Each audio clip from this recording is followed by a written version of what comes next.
I believe that very strongly. However, you have education systems which teachers are required, they have standards-based, skills-based curriculums that they're supposed to be adhering to. You also have very high parental expectations often in some of the countries and educational sort of institutions that I've been involved in. Is that a barrier? I mean, I find that, what are your thoughts on that? How do we balance all of those things as teachers in school so that children are actually getting a good deal? Your response to that? Can I try and make one point, picking up on some of the things that were said? And I do think, whilst obviously educationists are in many ways the experts, and there is a question around most members of society having gone to school, thinking of themselves as experts by virtue of having gone to school. There's clearly problems with that. I do think, though, that it would be naive to think that schools can do it alone. And there's plenty of research out there that shows how significant and how important, for example, parental support is in terms of working with schools in order to bring about the educational achievements that we are wishing to come about. And clearly, in this new world of globalization and of financial pressures, it might well be better to try and get a whole range of expertise brought in to work with educational specialists in school in order not to have them waste too much of their time doing things that they're not necessarily been trained for best at, so they can get on with the key task around education. So I would nuance maybe the answer to that slightly. This is also a time, obviously, where the audience are invited to ask questions of our panellists. So, does anyone have a question they would like to ask? Yeah.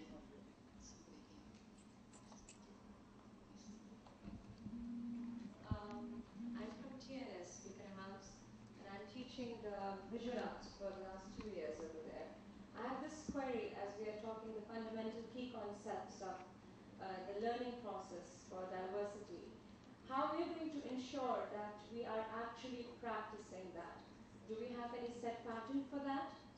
Or how are we going to ensure that actually they're applying the right skills for that? I'm sure that the strategies should be defined, and how we are going to ensure that. Do we have any set pattern for that?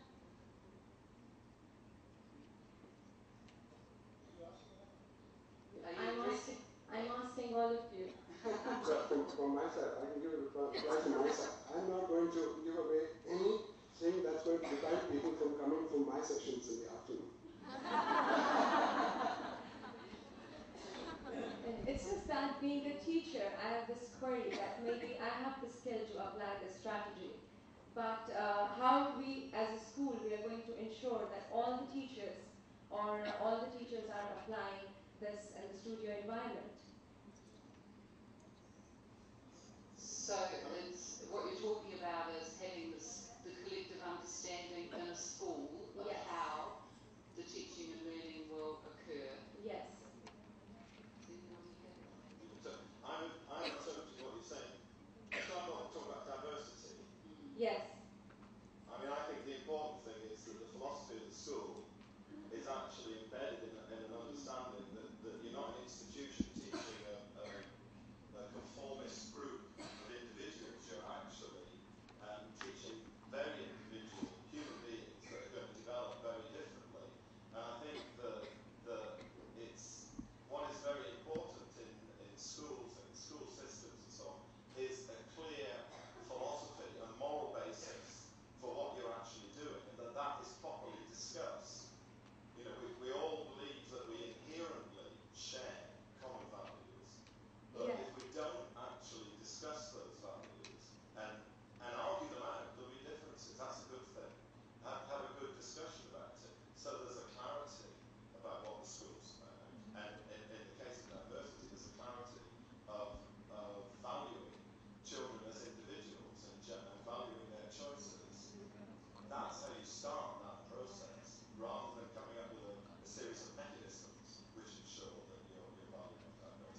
But is there any evaluation system for clarifying?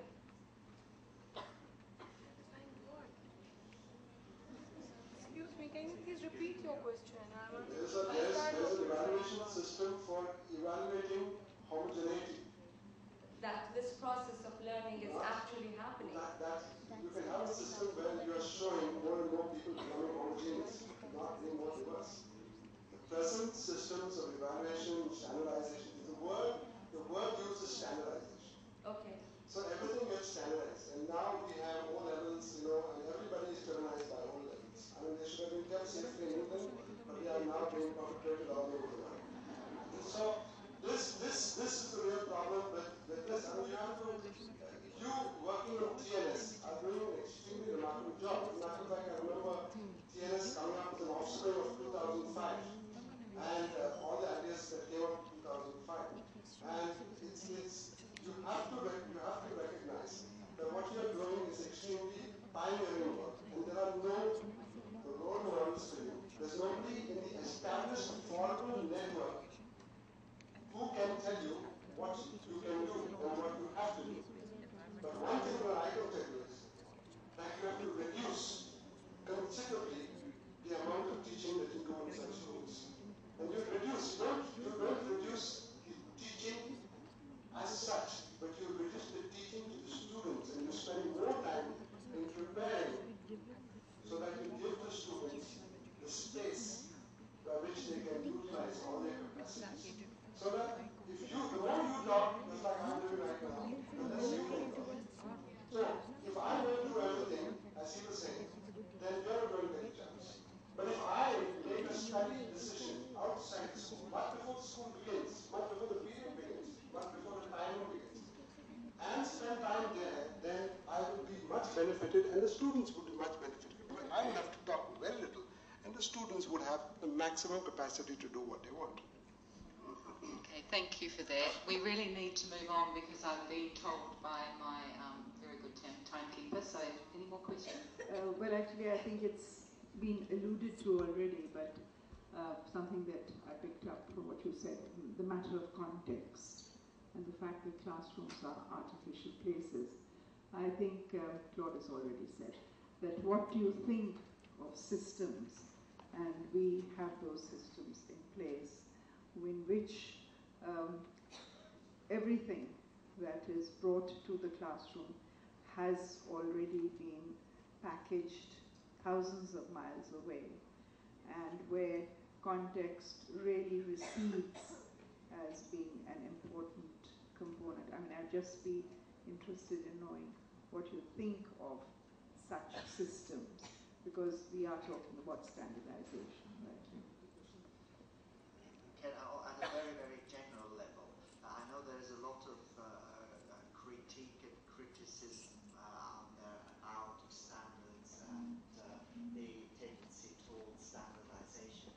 But I do also think that to some extent, trying to capture very important aspects in a way like that allows us to develop a common language with which we can then talk about the processes of teaching and learning in a way that is shared. And my answer to your question, as well as the previous question, would clearly be one around trying to not be driven and become slaves to such standards, but use them as a very, very useful tool to start to have conversations with one another. And one of the important precursors to these conversations taking place, certainly in my experience, is the willingness on the part of individual teachers and the support from the system to do so, for individual teachers to open up their classrooms and their practices to their colleagues and their peers, and invite them to come in and observe and share their practice and talk about each other's practice through mentoring, through coaching.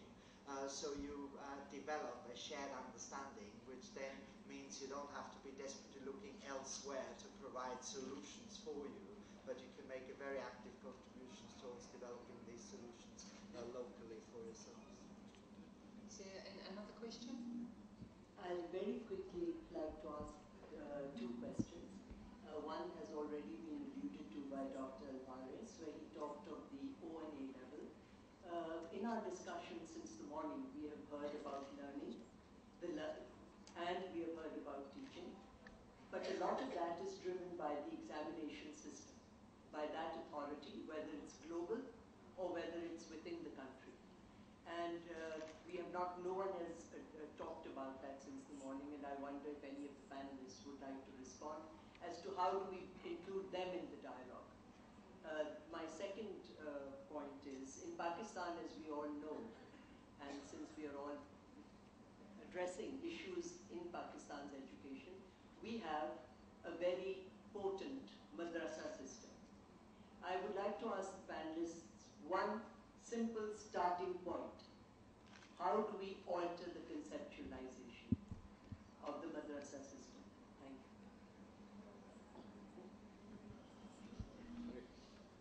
you. This potent madrasa that we are supposed to have, it doesn't give us a lot of people who go there really for education. They go there because of the number of things that this college provides.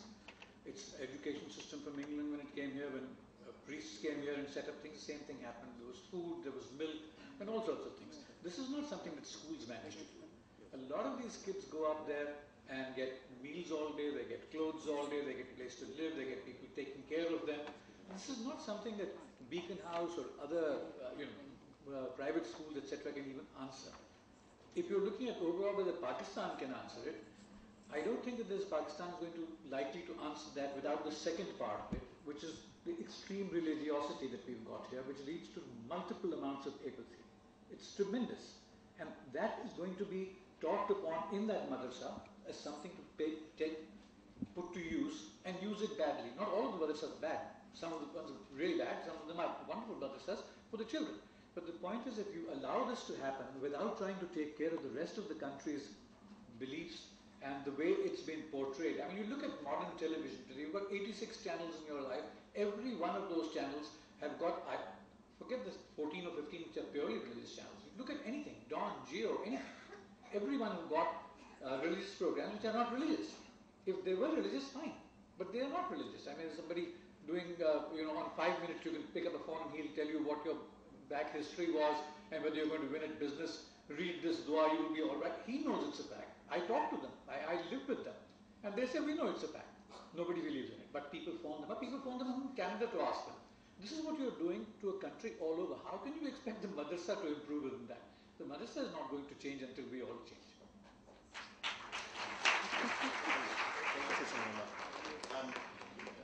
As somebody who's not from Pakistan, I think that you have to see the extreme, I forgot the terminology you use, but the views that are expressed in madrasas and so on as really a reflection on the way our world is. And coming from Britain, then what I would say is that one of the things that's going to change that is when countries like Britain and America start seeing their role not as aggressive powers in the world, but actually see their roles as being supportive. And within Pakistan, what I would say is that there isn't sufficient proportion of the wealth of this country invested in the public education system. I mean, Pakistan has, for a country with the resources that Pakistan has, it has one of the worst education systems in the world. And there has to be a much greater investment. Until those things are done, which have nothing to do with the madrasa system, then that system will continue. And it will continue pushing the values that it pushes, really in reaction to what the West is doing in these parts of the world. And so those things need to change. I don't think you can do it from within the system as such.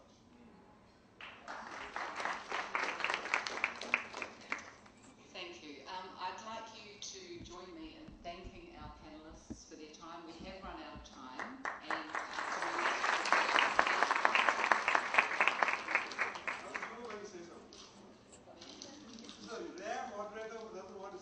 I have so much to say, really. Okay, one thing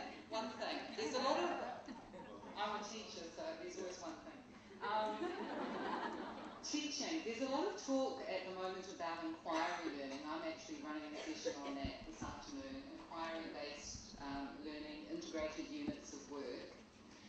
I'm just going to leave you with one thought, and that is teaching as inquiry. And teaching as inquiry is when teachers actually reflect and look at their own practice in terms of what they see happening for the students in their classroom. And I think that's a really good place. Someone was asking, where do I start? I think, we're talking about individual children in classrooms, what's happening for them in terms of their learning, and looking at your practice and what you need to do to change things for the students in your class. Thank you. Ladies and gentlemen, honourable panelists, thank you all. Sorry for having cut you short, but such is the time today. We shall now disperse the